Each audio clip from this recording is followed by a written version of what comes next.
Acting Chief Justice Roxanne George, in her determination this afternoon, outlined that the December 31, 2018 no confidence motion was validly passed in the National Assembly and government has to resign in keeping with constitutional provisions of Article 106, Part 6 and Part 7, respectively. She was at the time addressing the other case filed on behalf of the government by Attorney General Bassey Williams that sought to put on hold on the enforcement of the motion, since he was contending whether the said motion was indeed carried by a majority of all elected members, and whether or not the 33 to 32 breakdown means it was validly passed.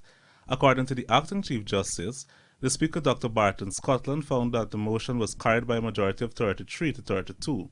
She noted that the validity of the motion was not doubted when it was carried on December 21.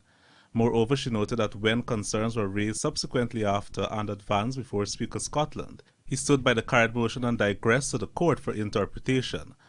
Opposition leader's attorney Anand Nandlal welcomed today's ruling, saying that Cabinet should have effectively resigned upon the December 21 vote. The Constitution says very clearly that once the no confidence motion is passed, the Cabinet and the President must resign. The Chief Justice said in her last ruling there just now that they would have had to resign, or they would have been resigned by operation of law since the 21st, immediately upon the passage of the no confidence motion. So there is no cabinet in force in Guyana currently, and that's very important.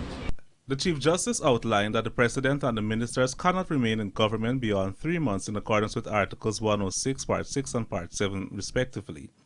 Article 106.6 says that Cabinet, including the President, shall resign if the government is defeated by the vote of a majority of all elected members of the National Assembly on a vote of confidence. Meanwhile, 106.7 goes on to say that, notwithstanding its defeat, the government shall remain in office and shall hold an election within 3 months, or such long a period as the National Assembly agrees by not less than 2/3 of all members. Shemibel Fanfare, The Evening News.